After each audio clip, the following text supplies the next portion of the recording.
చంద్రబాబు నాయుడు గారు చాలా క్లియర్ గా ఓపెన్ గా మీడియా ముందు చెప్పడం జరిగింది ఏంటంటే సూపర్ 6 అనేది ఏదైతే ఉందో అది నేను ఇవ్వలేను. పథకాలకి ఒకవేళ సెంట్రల్ గవర్నమెంట్ డబ్బులు ఇచ్చినప్పటికీ కూడా వాటిని ఇటువైపు నేను మళ్లించలేను, నాకు చేయడం అసాధ్యం, నాకు చేత కాదు అని చెప్పేసి చాలా చాలా క్లియర్ గా మీడియా సమక్షంలో ఆయన మాట్లాడటం జరిగింది. చాలా ఎక్స్పీరియన్స్ ఉన్నటువంటి వ్యక్తి, ఒక 40 సంవత్సరాల రాజకీయ చరిత్ర అని చెప్పుకున్నటువంటి వ్యక్తి అరే అంత సింపుల్ గా వచ్చిన 8 నెలలకే అంత ఓపెన్ గా అంటే వాళ్ళు చూస్ చేసుకున్నవి 2 పాయింట్స్ అని నేను అనుకుంటాను.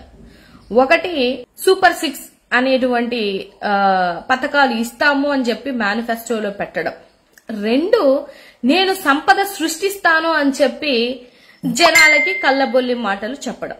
ఈ 2 పాయింట్ ని బేస్ చేసుకొని ఏదైతే ఆ 10% ఓటింగ్ షేరింగ్ ఉందో రాష్ట్ర ప్రభుత్వంలో ఆ 10% ఓట్ షేరింగ్ అటు వెళ్ళిందని నేను అనుకుంటున్నాను. దానికి ముందు మన జగన్మోహన్ రెడ్డి గారు కూడా అంటే గత ప్రభుత్వంలో ఆయన ఏమన్నారు అనంటే కొన్ని పథకాలు ఫిక్స్డ్ గానే ఉంటాయి, అవి ఎవరు తీయడానికి లేదు, ముట్టడానికి లేదు, ఆ పథకాలు గ్యారెంటీగా మీకు అందేలాగా నేను పొందుపరిచి ఉంచాను అని ఒక మాట చెప్పడం జరిగింది. సో దాని వల్ల జనాలు ఏమని అనుకునింటారు అనంటే జగనన్న ఆల్రెడీ కొన్ని పథకాలు ఇస్తాను అని చెప్పారు కాబట్టి అవి కన్ఫామ్ గా వస్తాయి, పైపెచ్చు ఈ ఎక్స్ట్రా పథకాలు లేకపోతే ఆ పథకాల మీద ఎక్స్ట్రా ఓవర్లోడ్ వేసి ఏదైతే జగన్మోహన్ రెడ్డి గారే కాదు ఇంకా ఏ ప్రభుత్వం వచ్చినా కూడా చేయలేనటువంటి హై బడ్జెట్ పథకాలని వీళ్ళు ఇంట్రొడ్యూస్ చేసినప్పుడు జనాల థాట్ ప్రాసెస్ ఏంటంటే ఇక్కడ 3,000 అక్కడ 4,000 ఇస్తాడు, లేకపోతే ఇక్కడ 15,000 అక్కడ 18,000 ఇస్తారు, లేకపోతే ఇక్కడ ఒక ఇంటికి ఒకరికి 15,000 అంటే ఆయన ఇంట్లో ఎంతమంది ఉంటే అంతమందికి ఇస్తారు అని అంటే they felt that definitely they will give because of Chandrababu Naidu గారు విజన్ అవ్వచ్చు, లేకపోతే ఆయన ఎక్స్పీరియన్స్ అవ్వచ్చు, ఎవ్రీథింగ్ వాట్ నాట్, ఆయన ఒక విజనరీ లేకపోతే నేను సంపద సృష్టికర్త ఇలాంటి మాటలకి భ్రమపడి ఉన్నటువంటి ప్రజలు ఒక 10% ఆఫ్ ప్రజలు అటు ఓటేయడం జరిగింది. సో ఈ 10% ఆఫ్ ఓటింగ్ ప్రజలకి వచ్చిన 8 నెలల్లోనే వాళ్ళు చెప్పుకుంటున్నటువంటి మాట ఏంటంటే మేమిస్తాము మేమిస్తాము మేమిస్తాము. సో ఈ కాన్సెప్ట్ లో చెప్పుకుంటూ వచ్చారు. కాస్త నాలాగా ఈ చూసే జనాల్లో కొద్దో గొప్ప చదువుకున్న వాళ్ళు మొహం మీద ఫట్టుమని కొట్టినట్టు అడుగుతారు, ఏమని మీరు ఇస్తాము అన్న మాట కన్నా ఇచ్చే ఆలోచన దృక్పథం ఉంటే డెఫినెట్ గా మీరు బడ్జెట్ లో పొందుపరిచి ఉంచాలి, ఉంచితేనే కదా బడ్జెట్ లో పెడితేనే కదా మనకు డబ్బులు ఇస్తున్నట్టు లెక్క, లేకపోతే నీ మనసులోనో నా మనసులోనో కూటమి ప్రభుత్వంలో ఉన్నటువంటి నాయకుల మనసుల్లోనో లేదా చెవులోనో చెప్పుకుంటే ఇచ్చినట్టు లెక్క కాదు.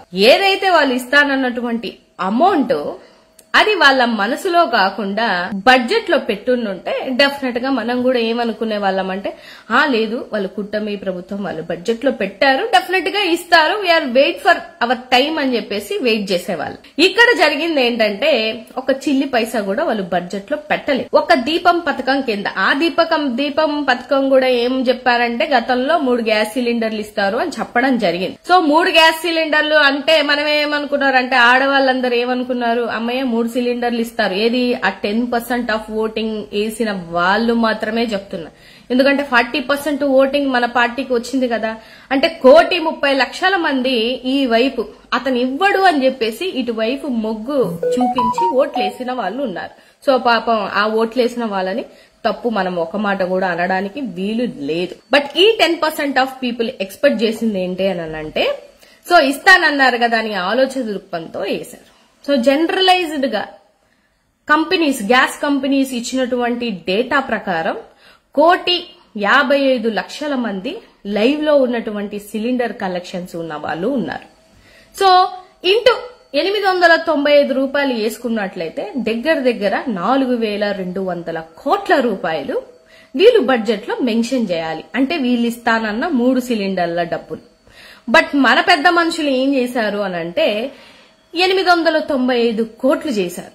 అంటే అట్లీస్ట్ 1,55,00,000 ఇంటూ 1 సిలిండర్ వేసుకున్నా కూడా దగ్గరగా 14,000 కోట్లు అంటే 14,000 లక్షల కోట్లు డబ్బులు అవసరం అవుతుంది. అంటే ఈ లెక్క ప్రకారం ఏం జరుగుతుంది అని అంటే వీళ్ళకి ఒక సిలిండర్ ఇచ్చే ఉద్దేశం కూడా లేదు. ఆ 1,400 కోట్ల రూపాయలు కూడా పెట్టినట్టయితే డెఫినెట్ గా మనం ఓకే వాళ్ళు ఒక సిలిండర్ కన్నా న్యాయం చేయగలుగుతారేమో అని అనుకుంటాం. కానీ వాళ్ళు ఏ న్యాయం చేయడానికి ఆలోచన దృక్పథంతో కూడా లేదు.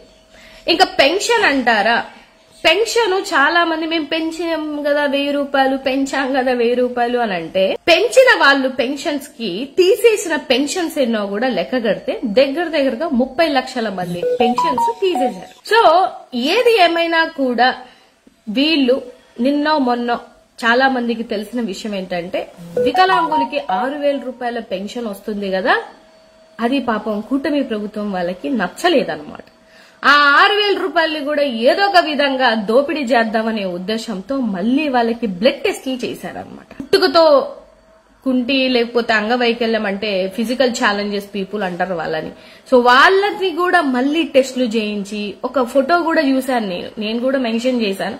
ఒక ముసలావిడ, కాలు లేని ఆవిడ, లైక్ మాట కూడా రానటువంటి ఆవిడ దోగాడుకుంటూ ఆ రక్త పరీక్షకి వెళ్తున్నటువంటి ఫోటో నాకైతే పర్సనల్ గా కంటతడి పెట్టించింది. ఎందుకనంటే ఆ ఏజ్ లో వాళ్ళు పాపం ఏమంటారు ఆ డబ్బు కోసం ఎంతో 6,000 రూపాయలు ఎవడు సొమ్మిస్తున్నారు? గత ప్రభుత్వం వాళ్ళైనా ఈ ప్రభుత్వం వాళ్ళైనా ఎవరైనా కూడా ఇచ్చేది ఎవరు సొమ్ము? గవర్నమెంట్ సొమ్ము ఏమనుకుంటున్నారా? కాదు, ప్రజల సొమ్మే తిరిగి ప్రజలకి పంచుతున్నారు. కాకపోతే అక్కడ ఏంటంటే ఒకవేళ వచ్చినా కూడా ప్రజలకి పంచుతారు, ఇక్కడ ఏంటంటే వచ్చినా ప్రజలకి పంచరు.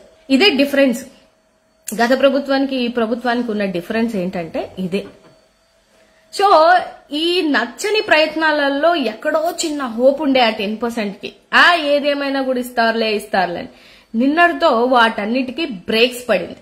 ఏమంటే ఆయన ఇవ్వలేను అని చేతులు ఎత్తేసడం జరిగింది. సో ఇప్పటికీ కూడా గుడ్డిగా నమ్మే వాళ్ళని నేనేం చేయలేను గాని బట్ ఆ 10% ఆఫ్ పీపుల్ కాస్త అర్థం చేసుకొని ఏం జరుగుతుంది రాష్ట్ర ప్రభుత్వంలో, వాళ్లే ఓపెన్ గా ఏం చెప్తున్నారు, రాష్ట్ర ప్రజలకి చేయగలిగే ఆలోచన దృక్పథం ఉందా లేదా, అమ్మఒడి ఇస్తారా? ఇవ్వరు. పోనీ యువతకి యువత భృతి అని ఏదో చెప్పారు, అదేమన్నా ఇస్తారా? ఇవ్వరు. పోనీ ఫీ రీఎంబర్స్మెంట్ ఏమన్నా, ఇప్పుడు మిగతాయి అని అంటే అంత అవసరం లేకపోవచ్చు అని అనుకోవచ్చు మేబీ. ఎందుకంటే ఒక చదువు విషయంలోనైనా కన్సర్న్ తోటి వాళ్ళకి ఇవ్వాల్సినవి ఇస్తే డెఫినెట్ గా మీకే పడుతుంది కదా 10% ఓటింగ్ కూడా. మళ్ళా చాలా మంది విద్యావేత్తలు ఇవాళ సిచ్యువేషన్స్ నేను గమనించాను. చాలా మంది, ఎందుకనంటే చాలా మంది సూసైడ్లు చేసుకోవడం, ఏమంటారు బళ్ళు మానేయడం, లేకపోతే కాలేజెస్ మానేయడం డబ్బులు కట్టలేక, అలాంటి క్రిటికల్ పరిస్థితిలో కూడా వాళ్ళు ఎంత ఇబ్బంది పడుతున్నారు అని అనేది ఒకసారి గమనించారు.